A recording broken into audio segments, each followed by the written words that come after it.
नमस्कार, आप देख रहे हैं 4 PM और मैं हूं अभिषेक मिश्रा।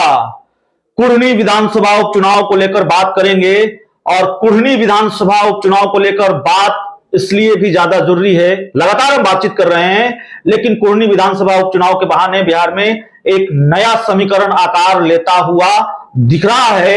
एक बड़ा खेल रातों रात मुकेश सहनी ने कर दिया है। इस खेल को समझाएंगे, उसके बाद हम बात करेंगे। हमारे साथ बिहार के जाने माने पत्रकार, न्यूज विंग के संपादक अमित झा सर हैं।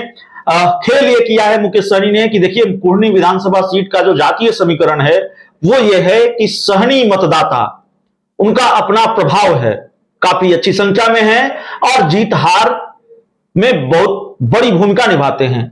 भूमिहार मतदाता ज्यादा बड़ी संख्या में है सहनी मतदाताओं की अपेक्षा, और वो भी निर्णायक भूमिका में होते हैं।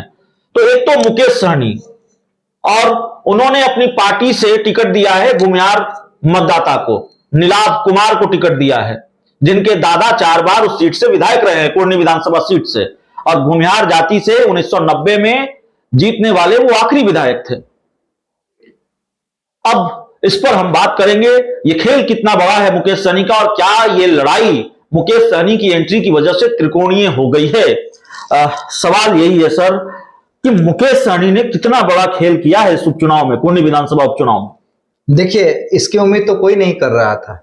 सभी लोग ये अनुमान लगा रहे थे कि मुकेश सहनी चुनाव लड़ सकते हैं, मतलब उनकी पार्टी चुनाव लड़ सकती है, या तो फिर गोपालगंज मोकामा की तरह वो समर्थन कर सकते हैं महागठबंधन को, क्योंकि बीजेपी से डील तो फाइनल हुई नहीं है। जिस तरह से बीजेपी ने चिराग को भाव दिया और मुकेश सहनी को भाव नहीं दिया, तो मुकेश सहनी को अपना भाव भी बढ़ाना है।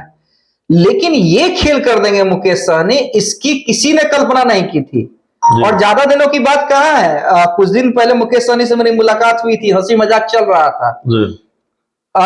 और किसी को उन्होंने भनक नहीं लगने दिया कि ऐसा वो मास्टर स्ट्रोक खेलने जा रहे हैं कि भूमिहार कैंडिडेट को, देखिए प्रत्याशी उतारना अलग बात है, लेकिन भूमिहार कैंडिडेट को जिसका राजनीतिक वजूद है उस क्षेत्र में, उस परिवार का, जैसा कि आपने भी कहा कि नीलाभ के दादा जो है वो 4 बार के विधायक रहे, साधु शरण शाही, हाँ, और उस परिवार को से टिकट देकर मुकेश सहनी ने बीजेपी के लिए तो सबसे बड़ी मुश्किल खड़ी कर दी है। और देखिए, मुकाबला त्रिकोणीय हो गया है। लोग कह रहे हैं कि ये चुनाव कहीं ना कहीं मुकेश सहनी इसलिए लड़ रहे हैं कि जेडीयू को यानी महागठबंधन को फायदा हो सके, लेकिन देखिए दोनों चीज है जी। महागठबंधन को फायदा भी हो सकता है, मुकेश सहनी को भी फायदा हो सकता है। नुकसान सीधे सीधे मुझे यहां बीजेपी का दिख रहा है। आपसे जो जातीय समीकरण है उस आधार पे जेडीयू और मुकेश यानी जेडीयू के प्रत्याशी और मुकेश सहनी के प्रत्याशी के बीच सीधी लड़ाई मुझे दिख रही है। आप कह रहे हैं त्रिकोणीय मुकाबला, अगर बीजेपी के जो प्रत्याशी है उनका अपना प्रभाव नहीं चला, बीजेपी के नेताओं का जादू नहीं चला, तो समझिए सीधी सीधी लड़ाई मुकेश सहनी की पार्टी और महागठबंधन के बीच की हो जाएगी। क्योंकि आप वोट गणित उठा के देख लीजिए ना, कुशवाहा वोट बैंक जी, कुशवाहा प्रत्याशी, उपेंद्र कुशवाहा फैक्टर जेडीयू के पक्ष में जाता दिख रहा है जी। MY समीकरण आरजेडी के कारण जेडीयू के पक्ष में जाता दिख रहा है। AIM इस नुकसान से बचा पाएगी बीजेपी को? नहीं, मुझे नहीं लगता है। देखिए, मुस्लिम मतदाता भी ठीक है, गोपालगंज में उन्होंने देखा है कि ओवैसी के पक्ष में वोट कर, आप देख लीजिए ना। देखिए, सीमांचल के इलाका में ओवैसी का प्रभाव ज्यादा है, गोपालगंज में ठीक है, उसी के कारण हार भी सब कुछ जान रहे हैं जी। लेकिन उतना सीमांचल में जितना प्रभाव ओवैसी छोड़ते हैं उतना प्रभाव इन क्षेत्रों में नहीं छोड़ सकते हैं। आप समझिए इस चीजों को, कितना 4000, 5000, 6000, क्योंकि अब आरजेडी के वोटर भी तो एग्रेसिव होंगे जी। जो उसके एम वोटर है वो भी तो एग्रेसिव होंगे। यहां पे नीतीश कुमार भी तो चुनाव प्रचार करने के लिए जाएंगे। हालांकि ये भी इंटरेस्टिंग है, पिछले बार तो तबियत खराब थी भाई, चोट लग गई थी, इस बार तो जाएंगे, अपनी पार्टी के उम्मीदवार है, अपने पार्टी के उम्मीदवार है, प्रतिष्ठा का सवाल है।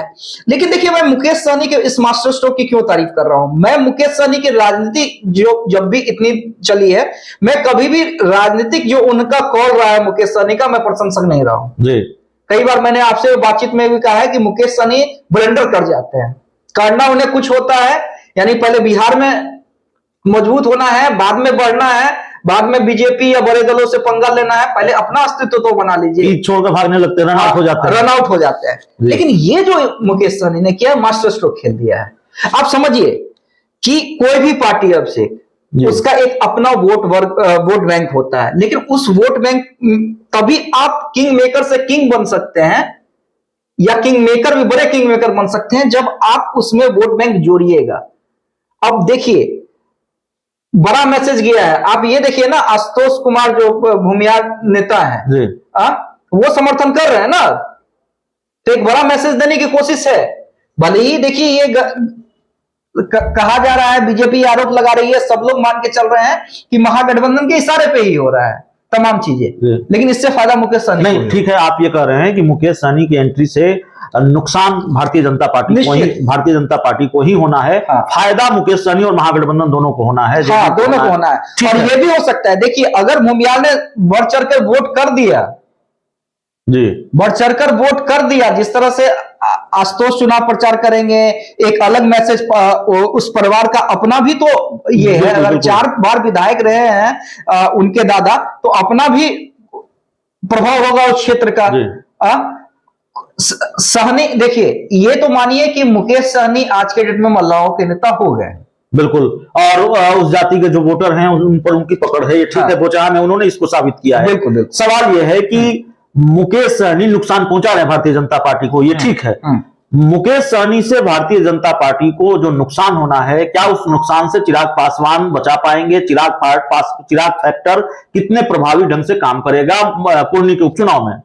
देखिए कितना कर पाएंगे चिराग, ये अब जरूरी नहीं है, उनको करना पड़ेगा। जी मैंने पिछले बार भी आपसे जब आपसे बात हो रही थी तो मैंने कहा था कि ये जो उपचुनाव है, देखिए मैं गुजरात में दिल्ली के एक पत्रकार का मैं उनका लाइव देख रहा था, एक वहां के गुजराती पत्रकार के साथ, तो और चूंकि दिल्ली के बड़े पत्रकार हैं वो, लेकिन वो बिहार के ही रहने वाले हैं, तो उन्होंने बड़ा एक इंटरेस्टिंग चीज कहा कि देखिए गुजरात में लग ही नहीं रहा है चुनाव है, जनता में माहौल ही नहीं है, सिर्फ नेताओं में माहौल है, सिर्फ नेता आ रहे हैं प्रचार करके जा रहे हैं। लेकिन हमारे बिहार में देखिए कि कोई एक भी चुनाव होता है तो लगता है कि भाई बम फट रहा है, धमाका हो रहा है। मैं आपकी इस बात से सहमत इसलिए भी हूं क्योंकि मैं गुजरात आप भी कहते, अगर यही आप बिहार जैसा माहौल रहता तो मुझे नहीं लगता कि आप 3-4 दिन में लौट आते हैं। बिहार में जिस तरीके का हम माहौल देखते हैं चुनाव में, वाकई वो उस तरह से नहीं होता बिहार में। तो वही मैं कह रहा था कि चिराग पासवान को करना पड़ेगा, और ये उपचुनाव जो है कई नेताओं का लिटमस टेस्ट है,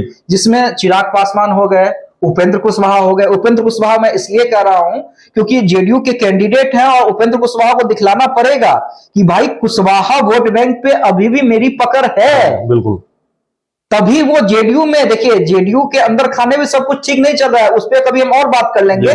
उपेंद्र कुशवाहा की स्थिति को लेकर संशय है, क्योंकि बीजेपी भी कहीं ना कहीं अंदर खाने डोरे डाल रहे हैं उपेंद्र कुशवाहा।